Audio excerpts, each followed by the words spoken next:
시청자 여러분 안녕하십니까? K스탁 라이브 진행의 원인주입니다. 시장은 언제나 겸손함을 요구합니다. 하지만 지금처럼 속도감 있게 치고 올라가는 장세에선 단순한 경제 논리보다 심리라는 변수까지 함께 움직이죠. 요즘 시장에는 포모, 놓치면 안 된다는 불안, 나만 올라타지 못했나 하는 조급함이 퍼지고 있습니다. 이 심리가 유동성과 맞물리면 시장 흐름은 더 빨라지고 지표보다는 심리가 주도하는 예측 불가 장세가 펼쳐지게 됩니다. 그렇기 때문에 지금은 너무 낙관해서도 그렇다고 너무 비관해서도 안 되는 시장, 한마디로 예단할 수 없는 장세입니다. 그럴수록 우리는 한 발 떨어져 차트를 통해서 시장의 리듬을 다시 바라볼 필요가 있겠죠. 1928년 이후 미국 S&P 500 지수의 2개월 단위 수익률을 보시면 극단적인 하락 직후에는 극단적인 반등이 찾아온 경우가 압도적으로 많았습니다. 1929년 대공황 시기에 마이너스 60%까지 떨어진 후에 100% 이상의 회복이 거의 같은 시기에 발생했고 2008년 금융위기, 2020년 코로나 충격 때도 급락 후에 급등이 빠르게 연이어서 나타났습니다. 그래서 시장을 떠나는 타이밍은 언제나 어렵고 시장을 버틴 보상은 종종 아주 빠르게 찾아오는 법이죠. 그렇다고 그 반대 상황에서 떨어지는 칼날을 잡는 무리한 베팅을 했다가 조정폭이나 이 기간이 생각보다 길고 깊어진다면 손실뿐 아니라 투자에 대한 자신감까지 잃게 됩니다. 바로 이 지점에서 우리가 너무 성급하게 시장을 빠져나오는 것도 그렇다고 기업 분석 없이 역발상 전략이라면서 근거 없는 투자를 하는 것도 얼마나 큰 기회비용으로 돌아올 수 있는지를 알려줍니다. 그래서 정답은 없습니다. 그저 시세에 순응할 뿐이죠. 최근 제가 자주 하는 말, 시세는 시세에게 물어보라. 시장 격언 중 가장 솔직한 충고가 아닐까 싶습니다. 그래서 데이터를 보겠습니다. 차트를 보고 수급을 보고 숫자를 통해서 지금 시장의 리듬을 다시 확인해 보는 거죠. 오늘 코스피는 장 초반에 2,998.62포인트까지 올라섰습니다. 심리적인 저항선인 3,000선을 불과 몇 포인트 정도밖에 남겨주지 않고 멈췄습니다. 특히 눈에 띄는 건 이번 6월의 주가 상승률입니다. 월간 기준으로 10% 넘게 상승했는데요. 다음 보실까요? 데이터상 2007년 이후 단 9번 뿐이었습니다. 그리고 그 다음 달에도 오른 경우는 8번이었습니다. 유일한 예외는 2007년 단 한 번뿐이었습니다. 이 말은 곧 월간 10% 상승이라는 힘은 한 달 만에 쉽게 꺼지지 않는다는 걸 의미하죠. 그렇다면 남은 질문은 하나입니다. 지금 시장은 단기 반등이 아니라 진짜 신고가를 향하고 있는 걸까? 2021년에 3,316.08포인트. 이 지점을 넘는 순간 우리는 새로운 시대를 말할 수 있을 겁니다. 과거 투자 커뮤니케이션에선 미국 주식은 세금을 낸다. 그러나 한국 주식은 원금을 낸다. 미국에서는 수익을 보기 때문에 세금을 내고 한국에서는 손실을 보기 때문에 원금이 깎인다는 자주 섞인 말이 돌았습니다. 작년 미국 나스닥은 큰 폭으로 상승했지만 같은 기간 한국 코스피는 거꾸로 흘렀죠. 하지만 지금은 꼴찌의 반란을 써내려가고 있습니다.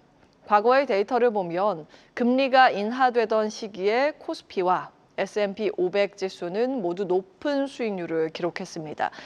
이는 지금처럼 금리 하락기가 본격화되는 시기에는 투자 환경이 긍정적으로 바뀔 가능성이 있다는 걸 시사합니다. 물론 여기에 변수는 국제 유가겠죠. 전쟁 이슈가 부각되면서 국제 유가가 계속 높아진다면 물가가 상승하고 그렇게 된다면 금리를 낮추기 쉽지 않게 됩니다. 때문에 지정학 리스크는 주요 변수로 지속적으로 체크할 필요는 있습니다. 다만 우리나라는 새로운 정부가 출범하면서 추경 확대, 금리 인하 등 돈을 푸는 정책을 추진하고 있습니다. 그로 인해서 개인 자금이 돌아올 준비를 하는 걸까요? 다음 자료 보시죠.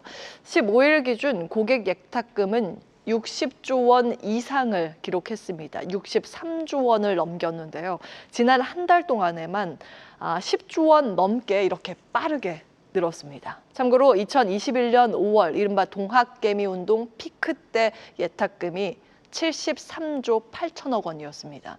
거래대금도 최근 불어나면서 6월 들어서 17조 원을 넘는 날도 있었고요. 은행의 대기성 자금은 부동산과 증시로 이동 중이라는 분석도 나옵니다. 이제 외국인의 수급만 확실히 들어와 준다면 이런 수급 엔진에 불이 붙을 수 있을 텐데요. 이 부분은 여러 변수 체크가 필요합니다. 새 정부의 증시 부양 의지와 시장 체질 개선 관련 공약을 잘 이행하는지 여부가 중요하겠고요. 일정상으로는 MSCI도 주목하셔야겠습니다. 이번 주 금요일 MSCI의 연례 시장 분류 리뷰가 발표됩니다. 골드만삭스는 한국 증시가 MSCI 선진국 지수에 편입될 경우 최대 75조 원의 외국인 자금 유입을 전망하고 있습니다. 물론 지금 당장 편입되느냐가 중요한 건 아닙니다. 20일 발표는 향후 편입 가능성을 타진할 수 있는 예고편이라고 볼 수 있습니다. 지난해 공매도 중단으로 인해서 부정적 평가를 받았던 한국 시장은 올해부터는 공매도도 재개되면서 MSCI 평가가 더 나빠질 요인이 많지 않다고 평가를 받고 있습니다.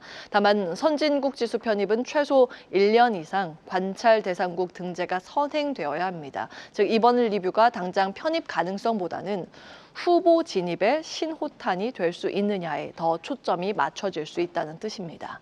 기대와 현실이 교차하는 이슈인 만큼 단기 수급보다는 중장기 한국 시장 위상 관점에서 바라볼 필요가 있습니다. 지금의 시장 구조는 2020년 3월 팬데믹 이후 시장과 유사하다는 분석도 나옵니다. 그때처럼 단기간 저 PBR 종목 중심으로 외국인 자금이 유입되면서 지수가 빠르게 회복하고 있고 거래 대금도 급증하고 있다는 점에서 유사하다고 다올투자증권은 분석하는데요.